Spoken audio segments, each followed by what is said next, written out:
शांति। इतने सुंदर शब्दों में स्वागत किया, उसके लिए बहुत-बहुत धन्यवाद। ये परम सौभाग्य है मेरा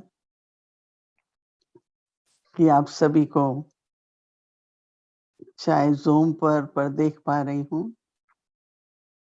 और अपनी सभी साथियों, शिव शक्ति सबके दिव्य मूर्तियों को देख मुझे बहुत हर्ष हो रहा है।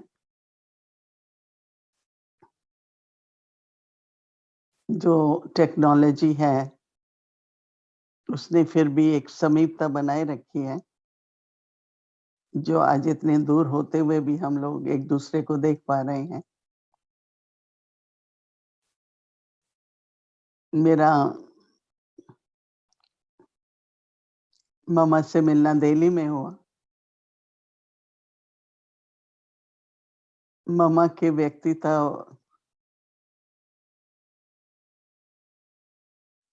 व्यक्तित्व से ही सब अनुभव हो जाते थे।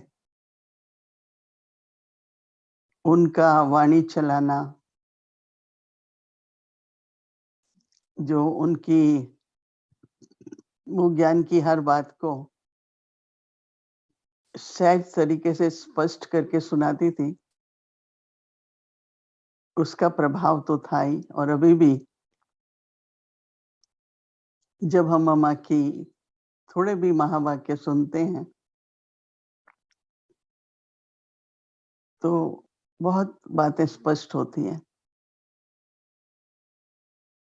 भगवान के महावाक्य को समझ पाना और स्वयं में धारण कर फिर दूसरों को सुनाना।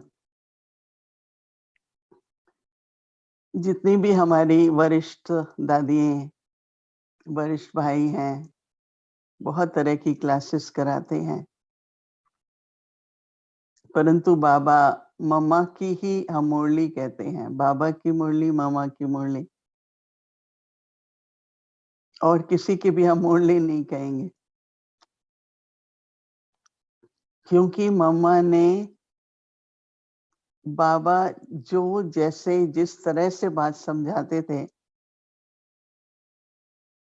उनकी बुद्धि ने ग्रहण किया, समझा, धारण किया और सुनाते थे। चाहे वो समझानी देती थी, एक्सप्लेनेशन देती थी, पर कुछ भी उनके अपने मन और बुद्धि का वर्णन नहीं होता था। एकदम पवित्र निजी ज्ञान जिसको हम कहते हैं ना, निज ज्ञान, वो मम्मा के मुँह से निकलता था। इसलिए बाबा ने कहा, "मम्मा मुरली चलाओ।" अभी मम्मा आएगी मुरली चलाने। तो मम्मा ने जो जैसे बाबा समझाता था, वो सिद्धांत को समझकर, प्रिंसिपल को समझकर, फिर उस पर एक्सप्लेनेशन देती थी और बहुत अच्छी देती थी। मम्मा में एक बहुत विशेषताएँ थी, लेकिन जो भी ज्ञान है, गुण है, उनको शक्ति के रूप में परिवर्तन किया। मम्मा की सत्यता निर्भयता के रूप में थी। मम्मा जो सत्य है, उसको सत्यता के ही रूप से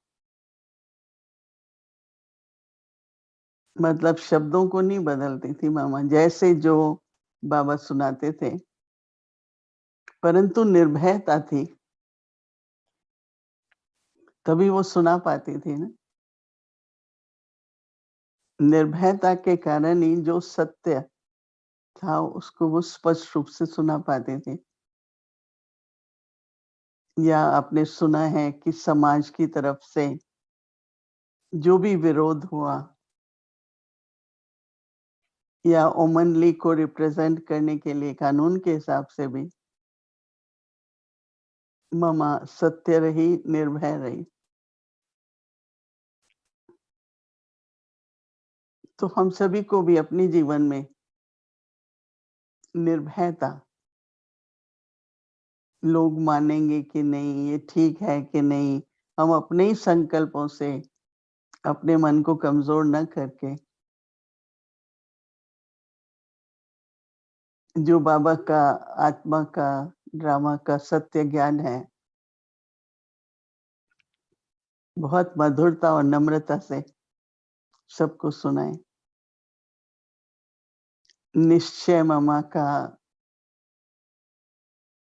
तो अचल अडोल था ही, लेकिन उस निश्चय को निश्चिंत स्थिति बना के रहना। हमने कभी ममा को किसी बात की फ़िक्र, चिंता करते नहीं देखा। आपको मालूम है कि परिवार में, यज्ञ में अनेक तरह की बातें आती हैं। बड़ा परिवार है, भिन्न-भिन्न संस्कार हैं।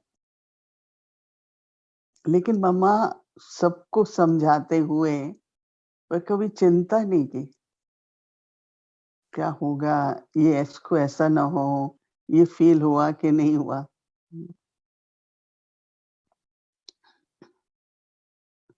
तो शक्ति को बदला ना, निश्चय को निश्चिंत स्थिति में बदला। कभी भी मम्मा की आवाज़ ज़ोर की नहीं, कभी नहीं। क्योंकि आपको पता है कि कोई भी कुछ यज्ञ में होता था, तो वो मम्मा के पास आते थे। मम्मा उनको बहुत प्रेम से समझाकर, पहले उसकी क्या विशेषताएँ हैं, उसका वर्णन कर, फिर अंत में वो कहती थी, "मम्मा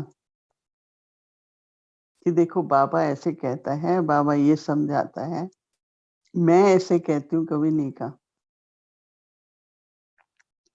जैसे ब्रह्मा बाबा ने कभी मैं और मेरा नहीं कहा, मम्मा ने कभी मैं मेरा नहीं कहा। मेरे को जब मैंने मम्मा को देखा, तो एक नेचुरल तरीके से समर्पणता की भावना उत्पन्न हुई। मुझे भी ईश्वरीय कार्य में ही लगना है। तो मम्मा ने कहा नहीं कि आप समर्पण हो, आपको तो समर्पित होना चाहिए, नहीं। मेरे मन में स्वयं ही भावना उत्पन्न हुई। तो हम सभी जितने भी बाबा की शिव शक्तियाँ हैं, हमारे जीवन की सिर्फ वैल्यूज़ और गुण की बात नहीं है, परंतु शिव बाबा की याद से जब हम इन गुणों की धारणा करते हैं, तो उससे जो हमें शिव बाबा से शक्ति मिलती है, उस शक्ति रूप में हम न केवल अपना व्यक्तिगत जीवन, पर दूसरों के सामने भी एक आदर्श रहें, जिसमें मम्मा का प्यार, परंतु एक न्यारापन। बाबा ने इस बार बहुत अच्छी-अच्छी बातें बताई हैं, लेकिन मम्मा के जीवन से न्यारा और प्यारा। और जैसा बताया अभी सुषमा बहन ने कि एक हल्कापन था, बहुत जेंटल थी मम्मा, बहुत जेंटल थी। हल्का भी था और चेहरे पर खुशी और नशा, इतना नशा और खुशी, चेहरा सदा खिला रहता था। मम्मा मुस्कुराती रहती थी, छोटा-बड़ा जो भी मम्मा के सामने आए, अपने तरह से आकर्षित होता था। तो हमारी मम्मा ने बाबा को फ़ॉलो किया। उन्होंने ज्ञान को शक्ति रूप में बनाया, गुणों को शक्ति में परिवर्तन किया। तो शक्ति स्वरूप मम। मैं तो बहुत मेरी मित्रता थी मम्मा के साथ। मैं मित्रता इसलिए कह रही हूँ कि सिर्फ अलौकिक संबंध नहीं था, लेकिन उनके व्यावहारिक जीवन में भी कई तरह से भाग लेने का मौका मिला। तो इसलिए मैं आप सभी को यही कहूँगी कि मम्मा की तरह शक्ति में परिवर्तन कीजिए। जो भी प्राप्तियाँ हैं, वो शक्ति रूप में हो। तभी हम सभी शिव शक्ति के रूप में बाबा की सेवा में मददगार हैं भी और रहेंगे भी। आप सभी को, जिन्होंने भी ये आयोजन किया है, उसके लिए बहुत-बहुत हमारी शुभकामनाएँ हैं। बहुत-बहुत मुबारक भी है और यही शुभ भावना है कि ये जो बट्टी है 3 दिन की, वो कुशल पूर्वक समाप्त हो और सभी पूरी तरह से लाभ लें। ओम शांति।